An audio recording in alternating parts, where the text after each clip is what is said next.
Ciao a tutti, bentornati allo Scrigno del Calcio e alla rubrica Sfogliando gli album. Siamo arrivati al 96-97, adesso vi dico perché mi piace l'album del 96-97 per due ragioni. La prima è un po' quella che vi dico da settimane, vi ho frantumato le scatole con questa cosa che non c'era la serie C2 e finalmente mettono la serie C2 nel 96-97. E poi un'altra cosa che mi piacque tantissimo è il contorno, i colori delle figurine. Adesso andremo a vedere anche il perché, evito di cadere dalla sedia magari. Dunque, intanto in copertina non c'è nessun calciatore, perché sono 35 anni dal primo album del 1961 e c'è la famosa rovesciata della Panini che c'era e c'è, credo, tutt'oggi nei pacchetti delle figurine. Peccato non aver conservato neanche una bustina, un pacchetto per portarvelo ogni volta. A saperlo sarebbe stato veramente una bella idea. Questa è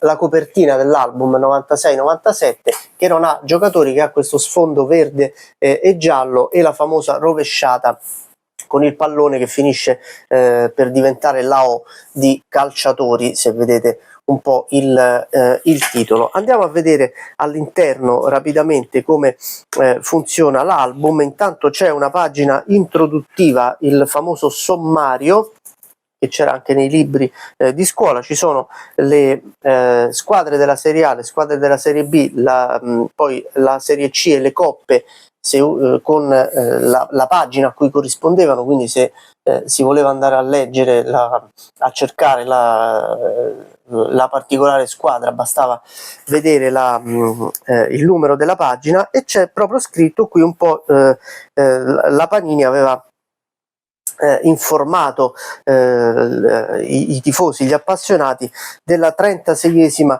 edizione dell'album dei calciatori. Erano passati dunque 35 anni dal primo album e c'era un po' il ringraziamento, e ci sono delle figurine speciali, ovvero tutti, c'era una figurina per ogni raccolta, vedete? C'era la figurina della copertina di ogni album stampato fino a quel momento, dal primo 61-62 che io vi ho portato nel primo video della rubrica Sfogliando gli album, e poi ci sono tutti gli altri. Quindi c'erano queste figurine speciali con tutti gli album stampati fino a quel momento, eccoli qua. E quindi non iniziava con la prima squadra della Serie A, ma cominciava con tutti gli album. Poi c'è il calendario su sfondo giallo e che andava a sfumare nell'arancione, con la classifica qui al lato che io ho compilato alla fine del campionato, così come compilavo tutti i risultati ogni domenica, ogni volta che finivano le partite. Eccolo qua, non so quanto si legga quello che io scrivevo a penna, ma vi assicuro che lo completavo. E poi andiamo a vedere le squadre. Partiamo con la prima, che è l'Atalanta dell'allora capocannoniere del campionato Filippo Inzaghi, che ora vi faccio vedere, e vi faccio vedere che cosa mi piaceva dell'album. Intanto il font, mi piaceva moltissimo il font con la scritta delle squadre. Qui ovviamente scudetto e foto della squadra, ecco la foto della squadra ed ecco anche lo scudetto.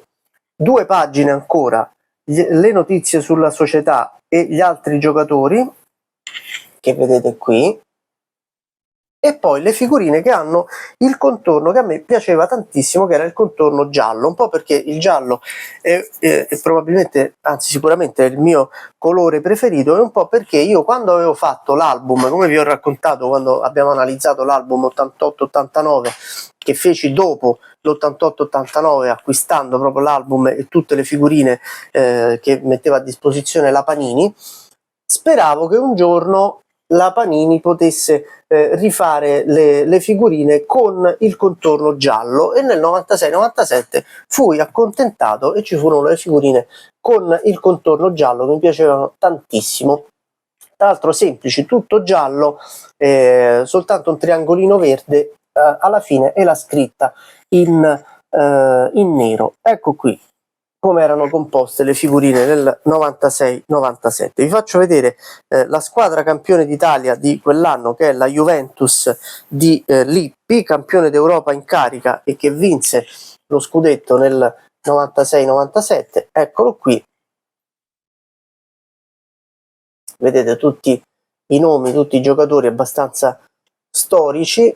Qui ci sono anche gli altri giocatori, Dimas, Giuliano, addirittura Conte negli altri giocatori, credo perché fosse infortunato in quel periodo. E tra l'altro Giuliano è tra gli altri giocatori, ma segnò il gol che diede lo scudetto aritmetico alla Juventus in uno strano anticipo del venerdì, Atalanta-Juventus 1-1, credo perché la Juventus poi doveva preparare la finale di Coppa dei Campioni persa contro il Borussia Dortmund.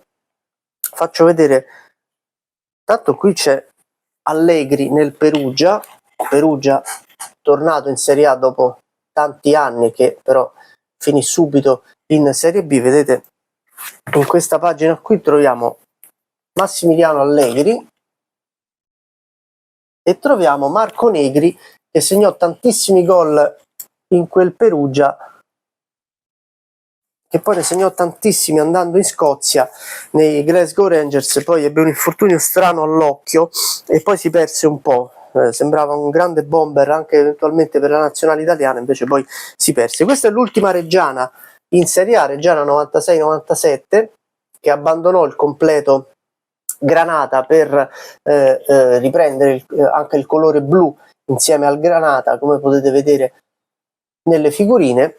E poi passiamo alla Serie B, perché tra Serie A e Serie B non c'è nessuna interruzione, se non i premi che si potevano vincere ottenendo i punti. Vedete, si potevano vincere i parastinchi, i calzettoni, l'almanacco del calcio, un pallone, scarpini. Ecco qui i premi che venivano messi in palio.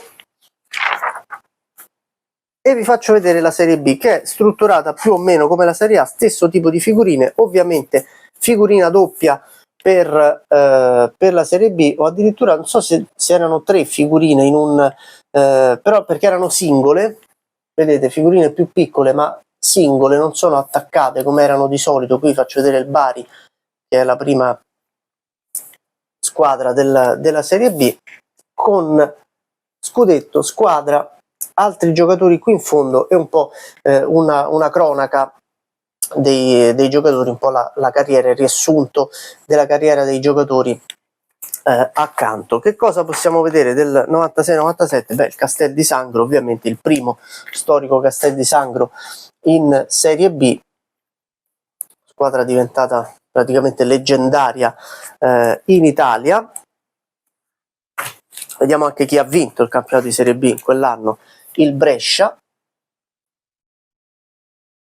Eccolo qui, vedete anche un giovane Adani nelle figurine del Brescia.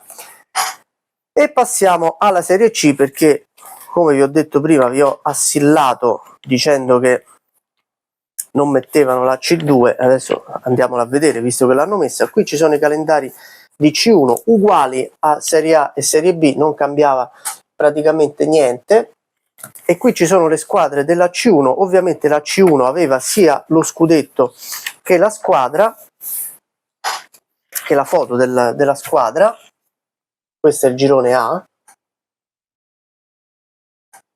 c'è anche qualche nome ovviamente particolare che ci può essere utile per raccontare qualche storia.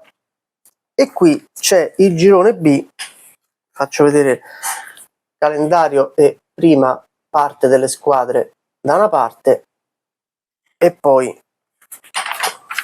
le altre, eccole qui. E poi passiamo alla C2, che non aveva la foto di squadra ma aveva la foto, aveva soltanto gli scudetti. Eccolo qui, calendario del girone A della C2, ed ecco le squadre del girone A della C2, eccole qua. E io ebbi per la prima volta da quando facevo la raccolta delle figurine, la possibilità di vedere anche gli scudetti e qualche informazione delle squadre, perché le informazioni le leggevo anche sull'almanacco del calcio della Panini, ma gli scudetti non riuscivo a vederli da nessuna parte, anche perché non essendoci internet, squadre che erano sempre in C2, magari quelle che erano state in C1 lo scudetto lo conoscevo, squadre che erano sempre state in C2 non le conoscevo. Qui c'è una squadra molto molto particolare che è l'Iperzola, di cui un giorno si potrà parlare, e che è stata la prima squadra di Antonio Di Natale in carriera, squadra della città di Zola Predosa vicino Bologna, che oggi credo che non esista più o che si chiami in un altro modo. Questo è il girone C della C2 con gli scudetti, eccoli qua, e infine ci sono come sempre le coppe. Qui c'è addirittura prima la girone di qualificazione dei mondiali verso Francia 98, eccoli qua, e poi le coppe europee. Ogni volta c'era un po' il resoconto con le partite che si giocavano fino all'uscita dell'album, e poi bisognava completare un po' a penna il resto dei risultati. Questo è l'album del 96-97, eccolo qui, uno di quelli che ho fatto davvero con più piacere, e mi piacevano sia le figurine sia un po' le figurine speciali che c'erano. La prossima settimana analizzeremo il 97-98, vedremo quali differenze ci saranno, ci avviciniamo agli anni 2000 e vedremo quali differenze ci sono tra questi e quegli album, e fare anche un raffronto con quelli del passato. Questa è la rubrica Sfogliando gli album, questo è lo scrigno del calcio, ci vediamo ogni giorno e ogni settimana. Ciao!